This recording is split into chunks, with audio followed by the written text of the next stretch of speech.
Hi friends, welcome to village food originals. ఈరోజు మన recipe కోడి పకోడీ అంటే చికెన్ పకోడీ. ఈ చికెన్ పకోడీని ఈరోజు విలేజ్ స్టైల్లో కరకరలాడుతా టేస్టీగా చేద్దాం. స్టార్ట్ చేసుకున్నామా? ఈరోజు ఈ కోడి పకోడీకి చికెన్ ముక్కలకు మసాలా పట్టిద్దాం, అంటే మ్యారినేషన్ చేసి పెట్టుకుందాం. ఓకేనా?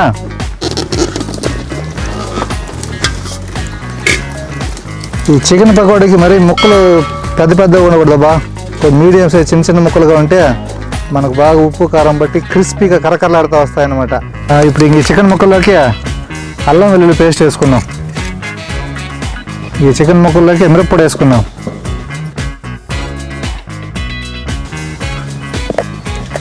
ఇందులో కొద్దిగా ధనియాల పొడి సరిపోతుంది. తర్వాత ఉప్పు వేసుకుందాం. అందులోకి కొద్దిగా పసుపు పొడి, కొద్దిగా గరం మసాలా పౌడర్. ఇప్పుడు దాంట్లో కొద్దిగా నూనె వేసుకుందాం. నూనె వేస్తే ముక్కలకి ఎంత బాగా పట్టుకుంటుంది అనమాట. ఇప్పుడు వేసిన ఈ మసాలా, ఈ కారం పొడి, మిరప్పొడి వీటినంతా ఈ ముక్కలు బాగా పట్టిద్దాం.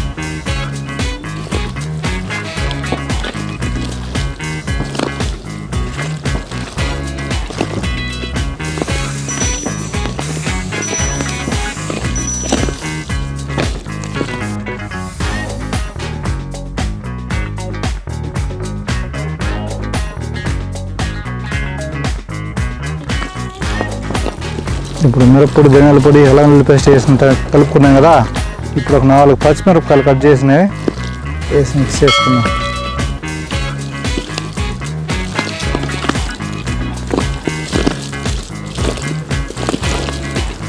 ఇప్పుడు దీంట్లో మనం నిమ్మరసం పిండుకుందాం.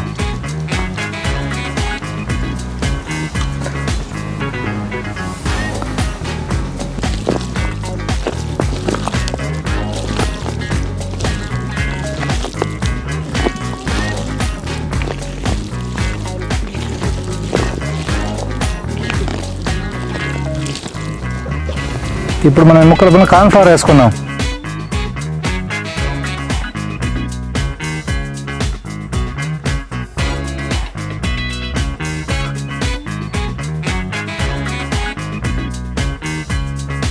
కార్న్ఫ్లవర్తో పాటు కొద్దిగా బియ్యం పిండి యాడ్ చేసుకుందాం.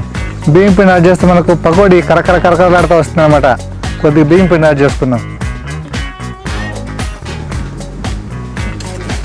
ఇప్పుడు దీంట్లోకి కట్ చేసి పెట్టుకున్న కరివేపాకు వేసుకుందాం.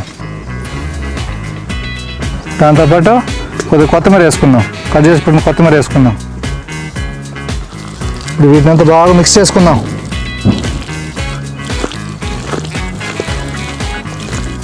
మన విలేజ్ స్టైల్ కోడి పకోడీ ఇప్పుడు అదిరిపోవాలా.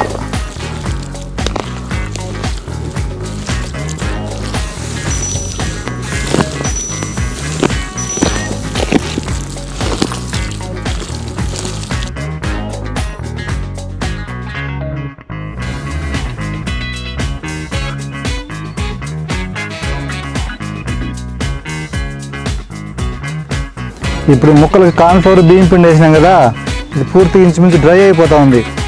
ఇట్లా కొద్దిగా వాటర్ యాడ్ చేసుకుందాం. వాటర్ అంటే మరీ ఎక్కువ వేయాల్సిన పని లేదు. పకోడీ చూసినారు కదా, పకోడీ కిటకలు ఆ విధంగా మరీ నీళ్ళు ఎక్కువ జారుతూనే ఉండకూడదు, డ్రైగానే ఉండకూడదు, మీడియంగా ఉండాలి. కొద్దిగా ఇప్పుడు దీంట్లో నీళ్ళు యాడ్ చేసుకుందాం. కొద్దిగా వేసి కలుపుకోండి మీకు డౌట్ ఉంటే.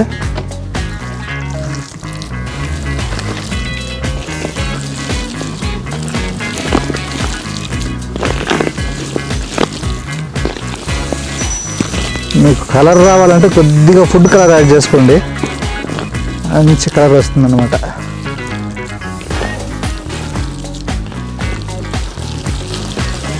కొద్దిగా ఫుడ్ కలర్ యాడ్ చేస్తాను, రెడ్ కలరు, మంచి కలర్ వస్తుంది. మీకు వీలైతే కలర్ వేసుకోండి, కలర్ ఇష్టం లేకపోతే కలర్ అవసరం లేదు మనకి. ఈ ఫుడ్ కలర్ వేసేటప్పుడు మీకు ఈ పౌడర్ కొద్దిగా వేస్తే మరి ఎక్కువ కలర్ అయిపోతుంది కాబట్టి కొద్దిగా వాటర్లో మిక్స్ చేసుకుని, మరి వాటర్లో మిక్స్ చేసుకున్నారంటే మనం ఎంత కావాలో అంతే వేసుకోవచ్చు. కొద్దిగా వేసుకొని మిక్స్ చేసుకోండి. ఫుడ్ కలర్ మరి ఎక్కువ అవసరం లేదు.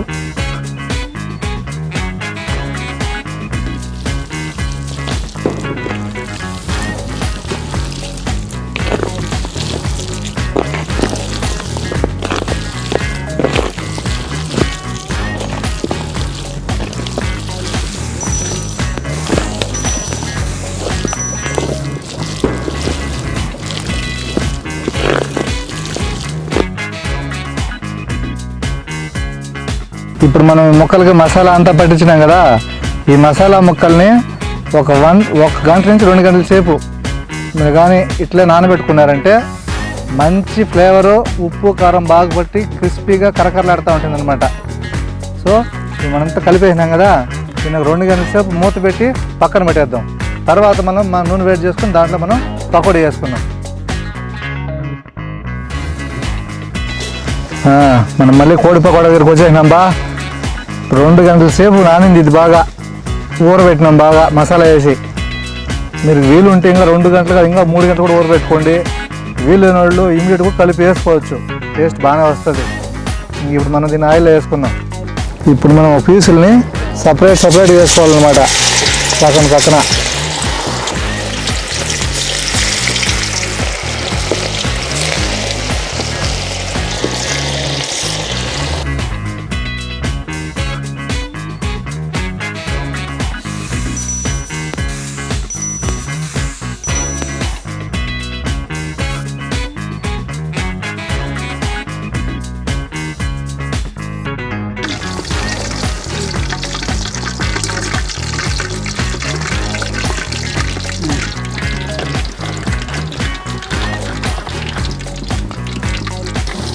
ఈ చికెన్ పకోడీ ముక్కలు వేసేటప్పుడు కూడా ఒకదాన్ని కూడా అతుక్కోకుండా పక్కనే మనం వదులుకోవాలన్నమాట.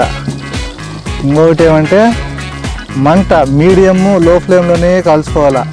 మన ఫ్లేమ్ ఎక్కువ పెట్టి కాల్చినాం అనుకో, అంటే మంట ఎక్కువ పెట్టి కాల్చినాం అనుకో పైన నల్లగా తిరిగిపోతాయి, లోపల మాత్రం పచ్చిగా ఉంటుంది. కాబట్టి మీడియం ఫ్లేము, వీలైతే లో ఫ్లేమ్లోనే ఓపిక్గా చికెన్ పకోడీని కాల్చుకుంటే కరకరలాడుతూ వస్తుంది అన్నమాట మనకి.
పక్కా విలేజ్ స్టైల్లో కోడి పకోడీ మాత్రం అదిరింది.